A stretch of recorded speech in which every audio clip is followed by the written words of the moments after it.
আসসালামু আলাইকুম। আজ দুপুরে যা যা রান্না করব সেগুলো আপনাদের মাঝে শেয়ার করছি।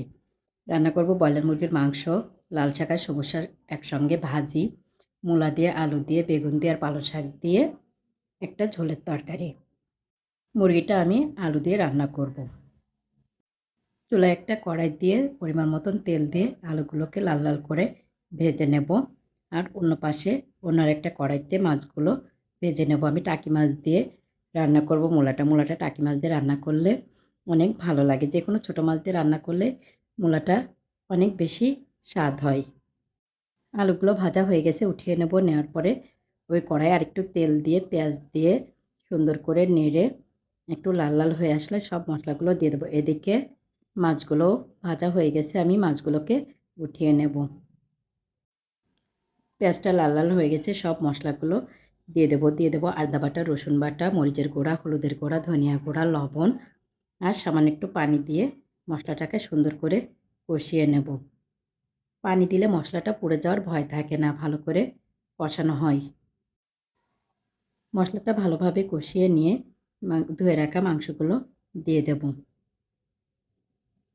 মাংসটা কিছুটা নেড়েচেড়ে একটা ঢাকা দিয়ে ঢেকে দেব। যে পানিটা বেরোবে ওতেই কষানোটা হয়ে যাবে। আর এদিকে আমার মাছ ভাজিটাও হয়ে গেছে। অন্য চুলায় আমি শাকটা বসিয়ে দিয়েছি।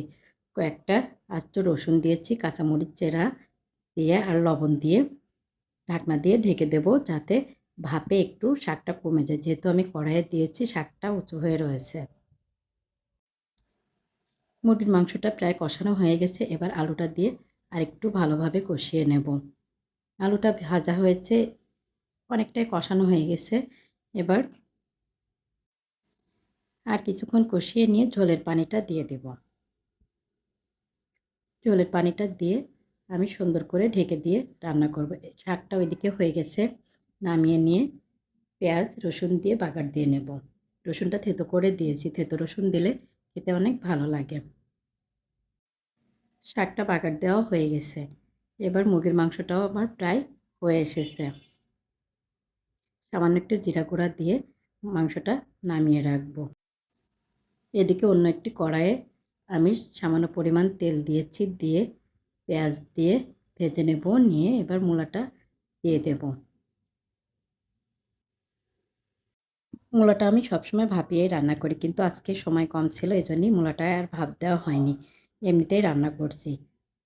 কয়েকটা কাঁচামরিচ চেরা দিয়ে কিছুক্ষণ নাড়ব। লবণ, হলুদ আর ধনিয়া গুঁড়া দিয়ে একটু নেড়েচেড়ে মশলাগুলো দিয়ে দেব।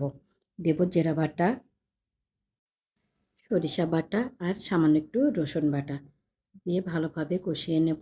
সামান্য একটু পানি দিয়েছি, এই পানিতে আমার কষানোটা হয়ে যাবে। কিছুটা কষানো হয়ে গেলে আমি বেগুনটা দিয়ে দেব। রান্নাটা মেয়েদের কাছে একটা আর্ট, যত মন দিয়ে রান্না করবেন রান্নার স্বাদটা কিন্তু ততই ভালো হবে।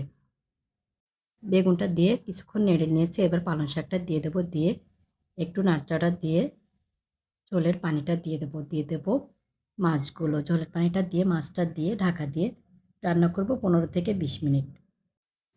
এই ফাঁকে আমি রান্নাঘরটা গুছিয়ে নেব, নিয়ে বাবুদের গোসল করিয়ে খাবারের আয়োজন করব। কিছুক্ষণ পর ঢাকাটা উঠিয়ে আমি আরেকটু নেড়ে দিয়েছি। নাড়ার পরে ঝোলটা এবার কমে আসলে তরকারিটা নামিয়ে নেব। দেখতে কিন্তু দারুণ হয়েছে, খেতেও দারুণ হবে। আমার রান্নাটা কমপ্লিট হয়ে গেছে।